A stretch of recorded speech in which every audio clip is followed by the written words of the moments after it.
जय हिंद बच्चों, स्वागत है अपने इस YouTube चैनल में। दोस्तों, आज की इस वीडियो में हम कक्षा 11 के विद्यार्थियों के लिए इतिहास के इम्पोर्टेंस बहुविकल्पी प्रश्न लेकर आए, जो परीक्षा से वेरी इंपॉर्टेंस रहेगा। दोस्तों, ये चैप्टर का नाम है समय की शुरुआत और हम सभी बहुविकल्पी प्रश्न इस चैप्टर से देखेंगे। तो चलिए देखते हैं। दोस्तों, पहला क्वेश्चन है, पौधे, जानवर या मानव मानव के अति प्राचीन अवशेष जो एक पत्थर के रूप में बदलकर चट्टान में जब समा जाते हैं और लाखों सालों तक उसी रूप में पेड़ पड़े रहते हैं, इसे क्या कहते हैं बच्चों? इसे जो है जीवाश्म कहते हैं। क्या कहते हैं बच्चों? जीवाश्म कहते हैं। चलिए अगला अगला क्वेश्चन हम लोग देखेंगे। जो है दूसरा क्वेश्चन बच्चों देखेंगे हम लोग समय की शुरुआत में। आज के मानव किस प्रजाति के हैं? आज के जो मानव हैं ये किस प्रकार के हैं, किस प्रजाति के हैं? तो दूसरा का सही जवाब बच्चों हो जाएगा, का हो जाएगा, होमो सैपियंस। प्रारंभिक औजार कहाँ से प्राप्त हुए? तीसरा क्वेश्चन देखिए बच्चों, प्रारंभिक औजार कहाँ से प्राप्त हुए? तो जो है ओल्ड वी से। सही जवाब यहाँ जो है घा हो जाएगा। अगला क्वेश्चन है, ऑस्ट्रेलोपिथेकस प्रजाति की क्या विशेषता है? ऑस्ट्रेलोपिथेकस प्रजाति की क्या विशेषता है? तो 4 नंबर सही जवाब क्या हो जाएगा, गा हो जाएगा। वृक्ष पर रहने के अनुकूल। ऑस्ट्रेलोपिथेकस प्रजाति की क्या विशेषता है? वृक्ष पर रहने के प्रतिकूल। अगला क्वेश्चन देखेंगे, चूल्हे के इस्तेमाल के बारे में सबसे पहला साक्ष्य कितने लाख वर्ष पूर्व का है? चूल्हे के इस्तेमाल के बारे में सबसे पहला साक्ष्य कितने लाख वर्ष का पूर्व है? तो 5 सही जवाब बच्चों क्या हो जाएगा, का हो जाएगा, 1,25,000 लाख वर्ष पूर्व का है। सिलाई वाली सुई का आविष्कार कितने वर्ष पूर्व का है था? सिलाई वाली सुई का आविष्कार कितने वर्ष पूर्व का था बच्चों? तो 6 का सही जवाब क्या हो जाएगा, 6 का सही जवाब हो जाएगा, खा हो जाएगा, 21,000 लाख वर्ष पूर्व। दफनाने की प्रथा का पहला साक्ष्य किस काल का है? दफनाने की प्रथा का पहला साक्ष्य किस काल का है?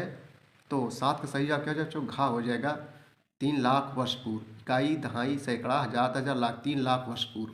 अगला क्वेश्चन है कि भारत में 2 लाख से 1,30,000 लाख वर्ष पूर्व की आद्य होमो सैपियंस की खोपड़ी कहाँ से मिली है? आपको बताना है बच्चों। 8 का सही जवाब क्या हो जाएगा, घा हो जाएगा, नर्मदा घाटी से। नेक्स्ट क्वेश्चन है कि आज से लगभग 10,000 वर्ष पूर्व खेती और पशुचारण फर्टाइल क्रिसेंट यानी उर्वर अर्धचंद्राकार क्षेत्र भूमध्य सागर में तट से कहाँ तक फैला था? तो 9 का सही जवाब क्या हो जाएगा बच्चों, 9 का सही जवाब घा हो जाएगा, ईरान तक। अफ्रीका के कालाहारी रेगिस्तान में रहने वाले कुंग सैन नाम के एक शिकारी संग्राहक समाज के साथ एक अफ्रीकी पशुचारक समूह के एक सदस्य का पहली बार संपर्क कब हुआ? तो 10 का सही जवाब क्या हो जाएगा, का हो जाएगा, 1870 ईस्वी में। लैस कांक्स और सोवे की गुफाएं किस देश में स्थित हैं? तो बच्चों में चलना है, 11 का सही जवाब क्या हो जाएगा, गा हो जाएगा, ये फ्रांस में स्थित है। फ्रांस की राजधानी क्या है? पेरिस है। अगला क्वेश्चन है, केन्या में कोलंबे और ओलोजुमसली के खनन स्थलों से प्राप्त शल्क उपकरण और हस्तकुठार कितने वर्ष पुराने हैं? तो 12 का सही जवाब बच्चों क्या हो जाएगा, खा हो जाएगा, 7 लाख से जो है 5 लाख वर्ष पुराने। चलो बच्चों, अब हम अगला वैकल्पिक प्रश्न देखेंगे, जो तीसरे चैप्टर रहेगा, लेखन कला और शहरी जीवन। इससे संबंधित जितने भी ऑब्जेक्टिव क्वेश्चन है कक्षा 11 के विद्यार्थी के इतिहास में हम लोग देखेंगे। तो चलिए बच्चों, पहला क्वेश्चन है, मेसोस का अर्थ क्या होता है? नदी, मध्य, समुद्र, इनमें से कोई नहीं। तो बच्चों, मेसोस का जो अर्थ होता है मध्य होता है। मेमोस का जो अर्थ होता है मध्य होता है।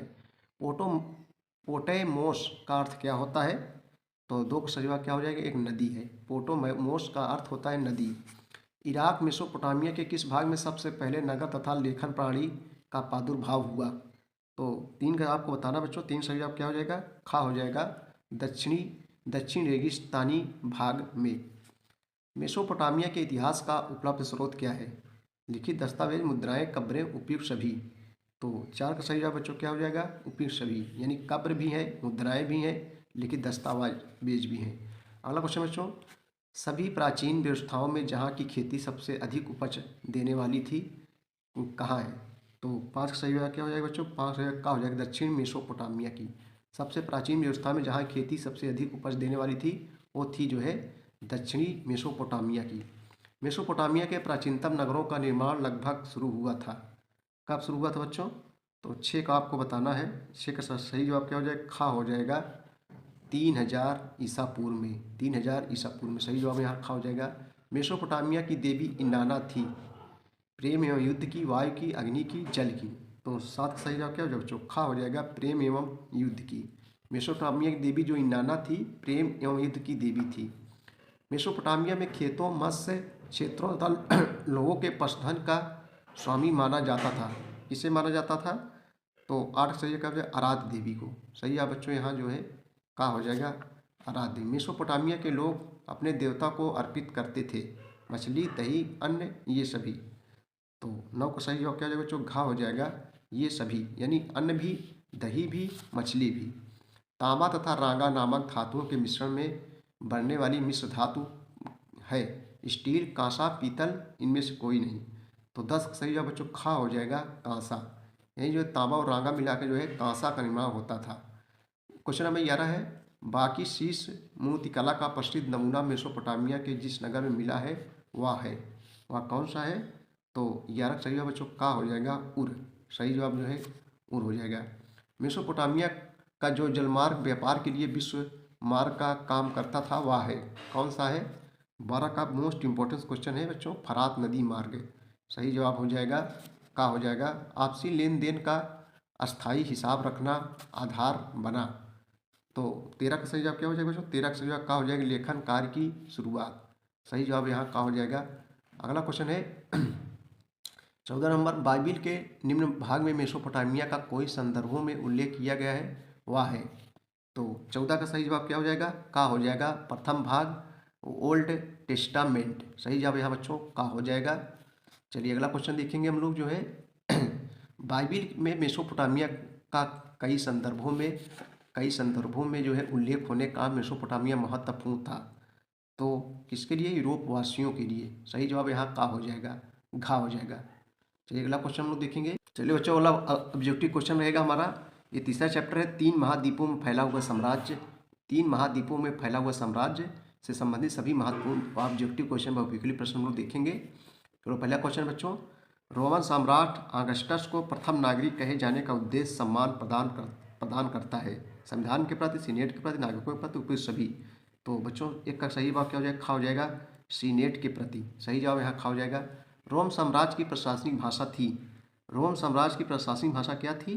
तो यूनानी थी। सही जवाब बच्चों यहाँ जो है 2 का जो है खा हो जाएगा, सॉरी 2 का का हो जाएगा लातिनी। ये गलत है बच्चों, जो है यहाँ रोम साम्राज्य की प्रशासनिक भाषा जो थी वो लातिनी थी। तीसरा है रोम साम्राज्यों में शामिल था।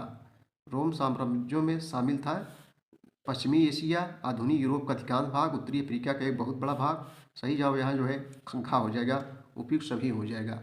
अगला क्वेश्चन है कि रोम साम्राज्य की दक्षिणी सीमा पर स्थित था। रोम साम्राज्य की दक्षिणी सीमा पर स्थित था तो सहारा रेगिस्तान। सही जवाब ये हो जाएगा। विश्व का सबसे बड़ा रेगिस्तान कौन सा बच्चों?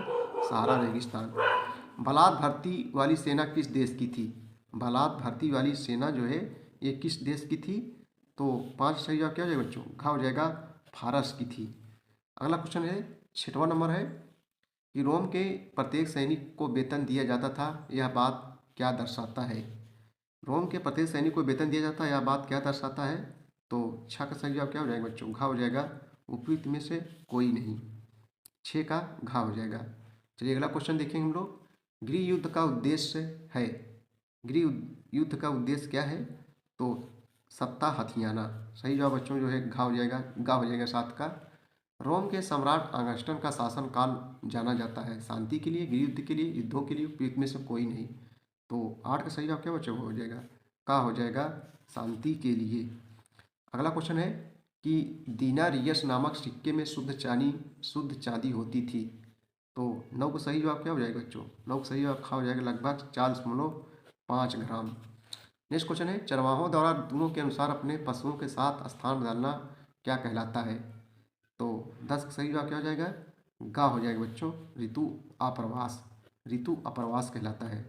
रोमन अगला क्वेश्चन देखेंगे। रोमन साम्राज्य में जल शक्ति का बड़े पैमाने पर प्रयोग होता था। भूमध्य सागरीय क्षेत्र में, काला सागरीय क्षेत्रों में, कैस्पियन, इनमें से कोई नहीं। तो बच्चों 11 का सही जवाब क्या हो जाएगा? का हो जाएगा भूमध्य सागरीय क्षेत्र में। 12 नंबर है, रोमन साम्राज्य में सोने चांदी की खानों की खुदाई में जिस शक्ति का बड़े पैमाने पर प्रयोग होता था वह कोयले की शक्ति, गैस शक्ति है, तेल की शक्ति, जल शक्ति। तो 12 का सही जवाब क्या हो जाएगा बच्चों? घ हो जाएगा जल शक्ति। चलिए अगला क्वेश्चन हम लोग देखेंगे। दास प्रजनन यानी जो है रोम का उद्देश्य था। 13 का सही जवाब क्या हो जाएगा?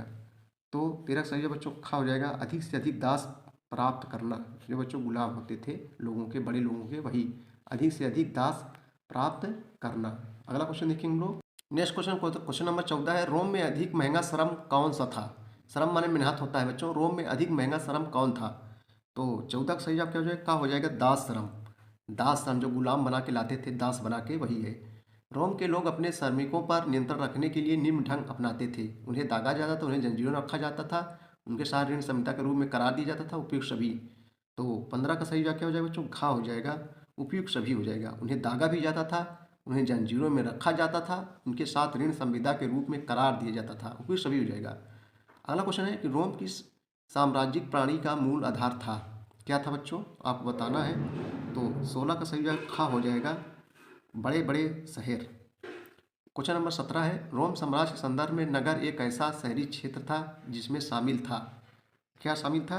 17 का सही जवाब खा हो जाएगा, उपयुक्त सभी। यही नगर परिषद भी था, अपने ही मजिस्ट्रेट, एक निश्चित राज्य क्षेत्र, उपयुक्त सभी हो जाएगा। नेक्स्ट क्वेश्चन देखेंगे। ईरान में ईरान में सार्वजनिक स्नान का विरोध किया। ईरान में जो है सार्वजनिक स्नान का जो है विरोध किया। किसने जो है विरोध किया? तो 18 का सही जवाब बच्चों का हो जाएगा पुरोहित वर्गों ने। कौन से? पुरोहित वर्गों ने। अगला क्वेश्चन है कि ईरान के पुरोहित वर्ग ने सार्वजनिक स्नान का विरोध इस आधार पर किया था कि इससे क्या होगा? 19 का सही जवाब जो है खा हो जाएगा, जल अपवित्र होता है। 19 का सही जवाब क्या हो जाएगा? खा हो जाएगा, इससे जल पवित्र अपवित्र होता है। ईरान के पुरोहित वर्ग ने सार्वजनिक स्नान का विरोध इस आधार पर किया कि इससे जो है जल अपवित्र हो जाता है। चलिए अगला क्वेश्चन देखेंगे हम लोग, लास्ट क्वेश्चन देखेंगे कि रोम साम्राज्य की घनी आबादी वाला प्रदेश था। रोम साम्राज्य की घनी आबादी वाला प्रदेश कौन था? उपयुक्त सभी। इटली में सिसिली, इटली में जो है कैंपेनिया, मिस्र में जो है क्या हो जाएगा? मिस्र में फैटियूम तथा गैलीली, उपयुक्त सभी हो जाएगा बच्चों। रोम साम्राज्य की घनी आबादी वाले प्रदेश ये सभी थे।